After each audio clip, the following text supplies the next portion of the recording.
ముందొచ్చిందా? Religion ముందొచ్చిందనేసండి? అది culture first ఏ నుంచి దేని ఉందండి. లేదు. అంటే కల్చర్ ఫస్ట్ నుంచి ఉంటది. తర్వాత రిలీజియన్ వచ్చి కల్చర్‌ని హైజాక్ చేసుకుంటది. హుహు. దీనికి చాలా సింపుల్ మెథడ్స్ ఉన్నాయండి. ఇప్పుడు ఏంటి సార్? ఆరాధించే మెథడ్స్ ఏవైతే ఉన్నాయో అవన్నీ కల్చర్‌కి సంబంధించినవి. మతం కొత్తగొచ్చిన తర్వాత ఆరాధించే మెథడ్ కంప్లీట్‌గా మారిపోదండి. కొంచెం ఉంటదింకా. ఓహో! రైట్. సో, అవును సార్. అందుకనే ఇప్పుడు ఆరాధించే మెథడ్స్ అంటే ఏంటో చూడండి. మనం పెద్దలకి స్టార్టింగ్‌లో ఆర్గనైజ్డ్ రిలీజియన్ అనేది లేనప్పుడు చనిపోయిన వాళ్ళని లేకపోతే ఈ వస్తువులు కనిపించే ప్రతిదాన్ని దేవుడిని చేసుకునే హీనోథియిజం గాని లేతే పేగన్ నేచర్ వర్షిప్ అంటారా? నేచర్ వర్షిప్ అంటారు చూసారా? అలా హ్మ్. ప్రతిదానికి దైవత్వాన్ని ఆపాదించే రిలీజియన్స్ ఉండేవి పాతలో. ఈళ్ళేమో మనోళ్ళు ఏమంటారంటే అదంతా సనాతన ధర్మం అంటారు. వాళ్ళ బొంద అది కాదు గాని నేచర్ వర్షిప్ అనేది it's a common theme across the world. Okay. ఎందుకంటే అప్పట్లో అవును. ఏం తెలీదు కాబట్టి ప్రతీదీ మనకి మంచి చేయడానికో లేతే చెడు చేయడానికో ఉంది. సో, వాటిని శాంతపరచాలి అనే మెంటాలిటీతో హ్మ్. స్టార్ట్ అయిందండి. ఓకే. So, okay. శాంతపరచాలి అంటే ఏం చేయాలి? మనుషులకి ఏం నచ్చుతాయో అందుకే అన్ని గాడ్స్ ఆర్ ఆల్‌వేస్ ఆంథ్రోపోమార్ఫిక్. అవును సార్. మనుషులకుండే హ్యూమన్ ఫార్మ్‌లో ఉంటాయి.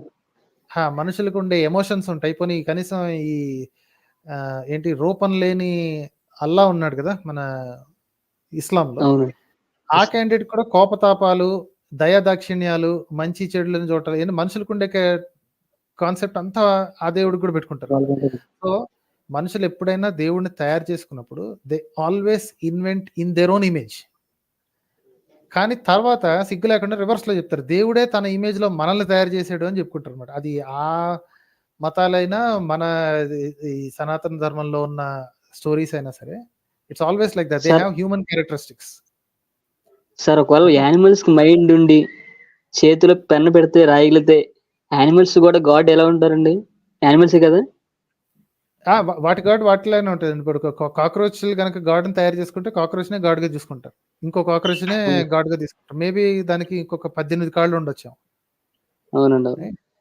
So, that's what they do. So, ఇక్కడ చెప్పే పాయింట్ ఏంటంటే, మనుషులకి ఉండే కోపతాపాలు, ఆకలి దప్పికలు ఇలాంటివి ఏవైతే ఉన్నాయో వాటిని శాంతపరచడానికి మనం సాటి మనుషులకి ఏం చేస్తామో దేవుళ్ళకి కూడా అదే చేస్తారు.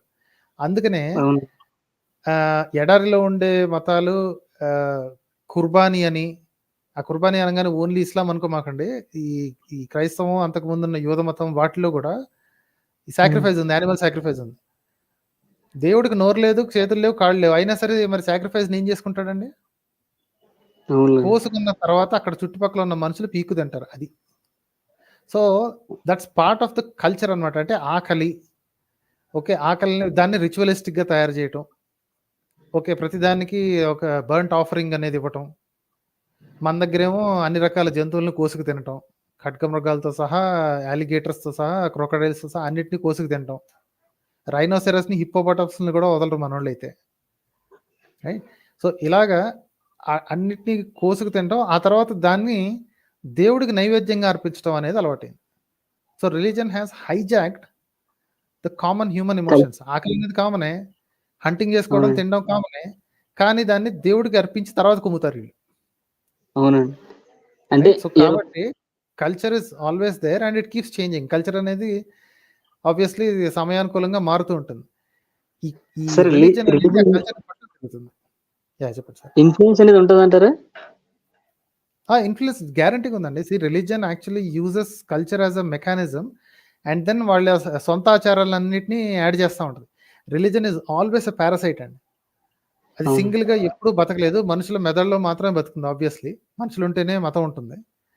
రైట్. ఆ లోకల్ మతాలనే ఆ లోకల్ మెంటాలిటీస్‌ని హ్యాండిల్ చేసుకుంటూ ఉంటుంది.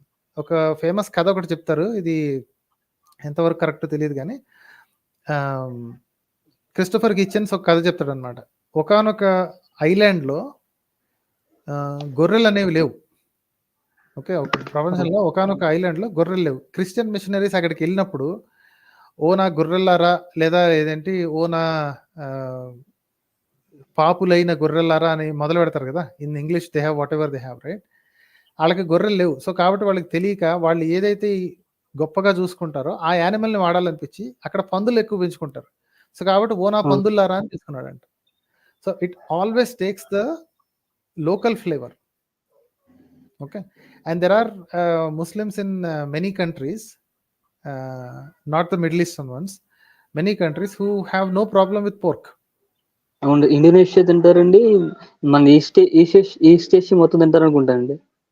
Yeah they have no problem. కాకపోతే ఎందుకంటే అది కల్చరల్, వాళ్ళకి పోర్క్ తినడం అనేది కామన్. తర్వాత ఈ మతం వచ్చి కొత్త కథ నేర్పింది, పందినేది హరాం, అది తినకూడదు, అది హలాల్ జంతువు కాదు, అది సో తినకూడదు అని చెప్పారు. వీళ్ళకి ఆ కల్చర్ ఎక్కడికి పోద్దండి అది. అవునండి. సేమ్ వే మన దగ్గర ఈ క్రైస్తవం వచ్చిన తర్వాత యేసు బొమ్మకి ఫోటోకి దండ వేయటం, బొట్లు పెట్టడం, కొబ్బరికాయలు పెట్టడం, ఇవన్నీ అలవాటు ఏం చేశారా? బికాస్ ఆ పాత ఆచారం ఎలా ఉందో దాన్నే కంటిన్యూ చేసుకుంటా ఉన్నారు, జస్ట్ ఫోటో మార్చుకున్నారు అంతే. రీసెంట్ గా యేసు సుప్రభాతం కూడా వచ్చిందండి. యా మొత్తం ఇంకా వస్తాయండి. ఏంటి ఆ సహస్రనామాలు కూడా వస్తుంది చూస్తుంది, ఎప్పుడో ఒకటి తయారు చేస్తాడు. They will become the laughing stock అనుకోండి. కాకపోతే లాఫింగ్ స్టాక్ ఎవరు అవుతున్నారంటే హిందూ సమాజం నుంచి బ్లీడ్ అవ్వుకుంటూ ఈ జనాలు అందులోకి పెరుగుతూ పోతుంటే వీళ్ళేమో ఎక్కిరించుకుంటూ కూర్చుంటున్నారు, అసలు ప్రాబ్లం సాల్వ్ చేయకుండా. మన డ్రామా రక్షక విధవులు ఎవరైతే ఉన్నారో వాళ్ళని బూతులు తిట్టుకుంటూ అసలు ప్రాబ్లమ్ని సాల్వ్ చేయకుండా, రక్తం కారిపోతుందరా, బ్లడ్ పోతుందరా, ఇక్కడి నుంచి జనాలందరూ అటు పోతున్నారా అంటే బ్లడ్ పారేసి వెళ్ళిపోయిన తర్వాత వాళ్ళని కూర్చొని నవ్వుకుంటున్నారు. హే వీళ్ళు చూడు పిచ్చి వేషాలు వేసుకుంటున్నారు, పిచ్చి పాటలు అన్నీ పాడుకుంటున్నారు. వెళ్ళిపోయే వాళ్ళు వెళ్ళిపోతూనే ఉన్నారండి. Right. So yeah, like I said, religion is always a parasite అండి. Okay sir. సార్ ఇంకోటి Right, sir. ఇందాక వచ్చారు కదా